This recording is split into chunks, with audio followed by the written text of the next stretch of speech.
Really excited about the panel we have today. So I am the GM of Global Client Development and Strategy at the Trade Desk. Been there for about 4 years and focus a lot on our CPG and retail space. And as we all know, the retail, whatever you want to say, media, data, the retail space has really evolved in the last few years, and we're really seeing so much change in measurement, in the availability of data, the signal that is available for both endemics and non-endemics, and we're really excited today to talk through all of that. So sorry again about the voice, but we're really hoping that with this great panel today that you walk away understanding the difference between retail media and retail data. Those two phrases get really interchanged a lot, especially when we're on stage and listening to panels. And so walking away and understanding those differences. Really also having an understanding of the value of the retail data signal and how that can be used in your marketing executions. And then really how you can use retail data across the entire marketing funnel and gain deeper insights than we have in the past. And so if you walk away with a little nugget of any of those three things, then we've all done our job up here. So, but I would love to just reintroduce Lisa Collingsworth and Clare Liston and Mairi Fogle. And Mairi works at Kimberly-Clarke, so our endemic representation. Claire works at a non-endemic, and Lisa leads, is the president at Mindshare, who works across both types of industries. So I'm going to start with you, Lisa, if you don't mind, and talk a little bit about, just define for the audience how, especially because you work across non-endemics and endemics, the difference between, in your mind, retail media and retail data. I always kind of say, keep it simple, stupid. So retail data. Data that retailers have is transaction-based. It's for first party. Obviously, when they share it, it's anonymized, it's private, but it's really a way to source an audience. We have audiences that are demo-based, we have audiences that are contextual, you can buy a lot of audiences, but now they're using this asset that's very valuable, and some of them are very large, so it's very scalable to say, I can give you something that's more predictive and more insightful, and we can go beyond, contextual and demo. And you always put your money where your mouth is, right? I mean, not your mouth is, but your wallet. So what you buy in your shopping cart is really indicative of what's important to you. So whether you're a grocer or you're Macy's, that is valuable information and leverageable, across a lot of different media assets. So we go to retail media network. That's really the assets that you can use to place the media. So you can get that data and you can choose to use it within the group that you sourced it from, or you can push it to the trade desk and you can put it in different places that are more, kind of helpful to the media plan you're creating. So data is really the asset of transactions and an audience, and then the network is where are you going to place it and how are you going to leverage it and where is it going to be seen. So really just to add on to that, so a lot of the evolution in the retail data space has been retail media networks and retailers are allowing their SKU level data to leave their on-site RMMs. And so we happen to be a partner that houses a lot of that opportunity and data. And so both Claire and Mairi are part of two partners who have been using that really rich signal that Lisa just mentioned. And so the value of, it's not just, hey, I looked at a website, it is I bought this product or I am buying these types of products. And so I'm in market for X, Y, and Z. And so I think one of the things that has really changed, and I think is interesting, is why would a non-endemic care about retail data? That there's such a myth, but really it's the signal. And so I'd love, Claire, for you to talk about why Discover has really leaned in so hard to the value of retail data and how you're integrating it. Yeah, hi, Clare Liston from Discover. We love retail data, largely because it is a highly trustworthy signal provided by a retailer. And in so many instances where we're talking about data, I cannot explain the source to my mom or my grandma or to the person sitting next to me without like a ton of like actual lingo and media lingo. But retail data, you know where it comes from and you can explain, like we all understand and transact in that way. So whether it's Instacart that you're working with or Kroger or Walmart, everybody is shopping in brick and mortar somewhere, and if you're not shopping on Amazon, your shopping behavior is something that helps us identify signals and create mass reach among audiences that we understand. We also trust that our retail partners and the trade desk can help us navigate through that data and understand, okay, if we are, from a brand perspective, are talking a lot about our rewards and communicating that you get 5% cash back on grocery stores in this time frame, we know that the retailers know which of their audiences are the most deal motivated, which ones are the ones that get the most kicks out of like the perks and the points, right? So they can help us find those people, and we trust the data because for me personally, I started at Tyson a long time ago and saw retail media and retail data evolve through COVID. And we saw it work. We saw the conversions and the turns, and I saw it come from different audience segments that we tested and tried. So it truly does feel like a very valid audience. And from a reach perspective, we see it competing at parity with other data costs in our set. So really, it's really intuitive for us to be using it. One of the unique things that Claire mentioned when we were prepping was just how Discover sees themselves as a semi-endemic. So you figure, there's non-endemics and there's endemics from a retail data perspective. But Discover really, as Claire mentioned, they're partnering with different types of retailers and industries wanting to understand, hey, this month or this quarter, it's 5% back on cash, or it's 5% on big box. And so they really see that they have a slightly different semi-endemic relationship with those retailers. And so the opportunity to have retail data in a broader place for marketing has been why they're so leaned in. But I'd love to turn it to Mairi for a second, because obviously Kimberly-Clarke, they sell on many shelves, and so it's very, they've had customers and retailers for a long time, but the evolution of retail data coming outside the on-site walls has really helped you think differently about how you activate. So you want to talk a little bit about how you're bringing retail data into your broader marketing strategy? Yeah. So I think historically advertisers had retail strategies, and then they had brand strategies, and when you have disparate solutions like that, you have disparate outcomes. And so we want to think about it with a consumer lens. How do you create audience-first strategies and orchestrate your experiences regardless of the media campaign that is touching you? Because what a consumer understands if they're seeing the same creative over and over again. They don't understand if it's a retail ad or if it's a brand ad. And so as we put the consumers first, we are leveraging the integration of retail audience and retail data within our buying platforms to manage our reach, frequency, overlap, and personalization of creative experiences across every touch point, rather than in that retail silo versus that traditional silo. And I think it creates a better consumer experience, and it's better for us as well.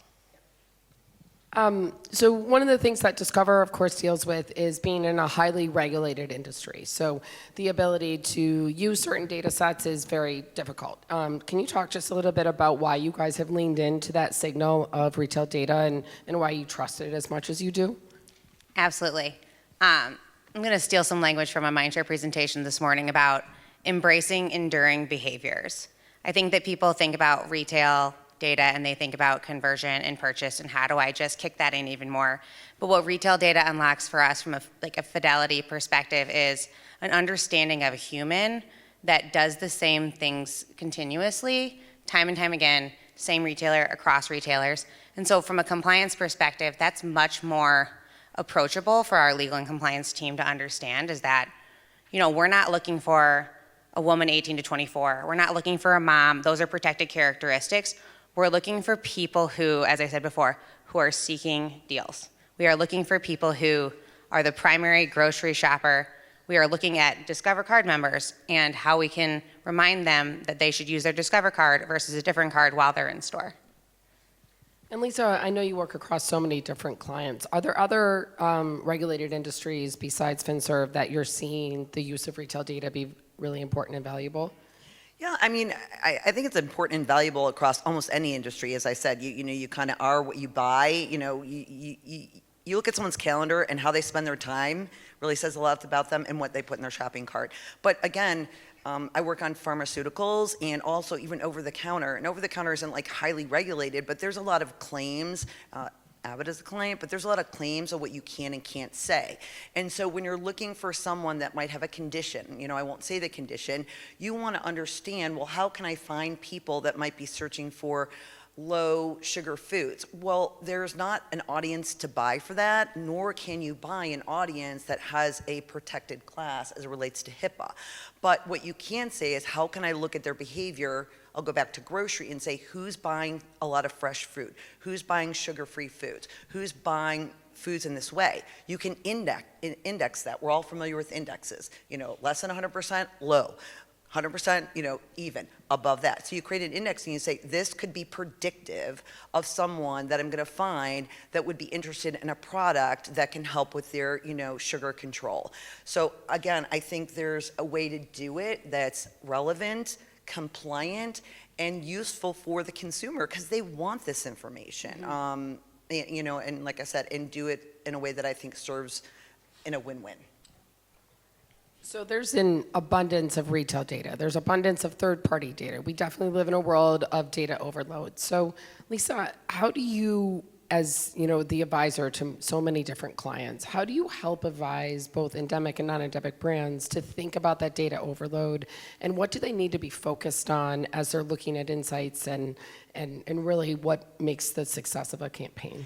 I always say it's kind of like work backwards. Start with the outcome first. It doesn't have to be information overload. Yes, there's a lot of choice, but what are you trying to do? Are you trying to drive acquisition? Are you trying to drive brand consideration? Are you measured on the fact that even though I would love to be more longitudinal, that, hey, I've got to make the cash register ring next week because I've got to drive SKUs of a certain, product that is endemic. So I always say work backwards. And then think about it and say, okay, I'm going to have to pay extra for this data asset. So how I'm going to measure the success of what I invested and get to the outcomes I'm trying to create. Then it's a matter of, I always start with, who am I trying to talk to? What am I trying to get them to do? And where is the best place to find them? And then certain data sets, are going to pop up as ones that are hypothetically interesting, ones that we've tested before that are very good, or ones that we're interested in testing. So I always say, start with the who, start with the what, how you want to measure, and then start to narrow and, and have your outcomes kind of focus. Again, you have different KPIs, and if you start with that, I think it's going to make it a lot less overwhelming. There's still a lot of choice, and you will have to make choice, but that choice will be more measured, it will be more strategic, and I think then you'll be able to evaluate. Because the worst thing can happen is you try things, and you really don't know why you did it, and you don't know how to evaluate it, and you have to go and make a business case, whether it's the CFO or the category manager or whoever. Can I build on that? Yes, you can, Claire. Thanks, guys. Claire's my client. I think just whenever I think about this, I think about, the value of the strategic question that you need to find data that helps you do a better job with what you're doing. And I think about, I have this idealistic world, help me out, where people actually might like to see advertising somewhere someday. And I think it starts with transaction data and purchase data and feeling seen and understood. Specifically, the example that always comes to mind, Huggies. The new campaign came out, and I've been buying diapers for 9 years. So I've been, and I watch all these ads. I'm exposed, and I'm who's hitting me right? But Huggies, in the last 2 years, they've ensured that I've seen their spots, whether it's through my purchase data. It likely is. They're making sure I see the "We got you, baby." I've seen it, I know it, but that's where I feel that's a positive ad experience rooted in retail data. And I hope that as Discover, I think credit card language is a lot of times it is it's so compliant that it's almost forgettable. Everyone kind of sounds the same. It's a sea of sameness. So how are we going to stand out as a brand when everybody has a celebrity? And I think the relevance in doing what KC has done and getting to people on that level is what will actually help people really consider us more thoughtfully. Do you want to build on that? It's so confusing, right, for especially endemic brands to think about how they make sense of that, right? Because you obviously have to still be on site with your consumers, right? Like you have JBPs across your top 5 retailers that you have to continue to be on site with them. But when you think about then the journey to the store does not just happen on site. So when you think about the off-site and the offline and online sales and how those things come together, you guys have done such incredible work, obviously. POV 1 here of it's working. But can you talk a little bit more about that work that you guys are doing at KC? Because it has been really innovative of how you're bringing that all together and having very successful consumer journey touch points. Well, first of all, thank you for all the kind you. words. I should probably add, sometimes people don't know, Kimberly-Clarke is home to Huggies, Kleenex, Cottonelle, a lot of the paper goods that you probably have in your homes. And we have really embraced the retail data beyond retail media from a sales attribution standpoint. So now that retailers are making that more accessible in platforms like the Trade Desk, we are not strictly beholden to MMMs for our learnings and optimizations. And MMMs will always have their place. It's a great macro view, but it's lagging and it lacks granularity. And so when we have retail sales data in platform at the placement level, at the creative level, at the audience level, it enables real-time learnings and optimizations. And so we can move so much faster from insight to action. And the other thing that we've been using it for is just increasing the amount of testing capacity that we have. So, when we were reliant only on MMMs, you could only do so many tests and you might not be able to get the level of depth that you needed to really understand best practices that should be scaled. With the data attributed in real time, you can be running tests every week, every month. Like you can, the sky is the limit. So we've really been able to start to increase how much we're learning, which is now scaling out more best practices. So we've really loved that and are really appreciative that the retailers have been coming to the table with buying platforms like the Trade Desk to make that more available. I'm going to weigh in here. I think that it's a misnomer that retail media is on site. Like I say to my clients, like, there is only so much space on blank.com, Walmart, Kroger, whatever. And by the way, retail media is so much broader. Like Ulta was a client of mine, has a retail media network. Macy's has a retail media network. And so endemic is what you buy there, you buy clothes. So, Michael Kors is endemic. For Kimberly-Clarke, it's at Kroger. So I think we have to think a little bit broader about retail media. Yes, the site is a place you want to be if you're really thinking, I got to focus on search and get that last kind of mile in the conversion. But so much of it is full funnel, and so much of it is the audience. And I kind of think of it as an axis. Like the audience is one axis, and the other one is where you run, and that's how you have to really think about those tools, and they can work together. But I wouldn't pigeonhole yourself and thinking about it so maybe lower funnel, not that you are. And I love the idea that you're saying brand and commerce should come together because it's just one big media budget. And all you're really trying to do is have a conversation that's more effective and more efficient in its totality, because consumer doesn't say, wow, that's a commerce ad, like that's a brand ad, and each has their place. So I would broaden my view if I was in the audience and thinking about retail media and retail data. Yeah, no, it's an amazing point, and I think we should give some nods to the retailers who are taking 50 to 75-year-old businesses and really getting out of their security zone and letting their most precious asset offsite, right? And really putting it in and trusting partners like the Trade Desk and others to allow brands to have access to that. But there is a benefit to them, right? There's a benefit for them to continue to tap into larger budgets, so national budgets, and those are the budgets that they want, right? So with Ulta and Dollar General and everyone having a retail media network, as brands, you guys don't just have a money tree that supports that all the time. So there has to be this evolution that continues of, hey, I'm gonna have a JBP with certain partners as an endemic, but then maybe I'm gonna spend on your retail data against these other 10 offsite because I can, and we can still have a partnership. And then now non-endemics can come, and retailers have really seen the value of a Discover or other non-endemics being able to come and use that signal in their marketing. So I think, I always like to make sure we pause and say the retailers are really having to have gotten out of their security zone. But of course, I am going to turn a question to everyone of, we are all trying to move the industry forward a little bit more, right? And do that holistically. So you as brands have a great opportunity to do that. So I'd love to ask each one of you to say, what would you like to see out of the evolution of retail and out of retail partners in the next kind of 3 to 5 years as we're continuing to evolve so quickly? I can start.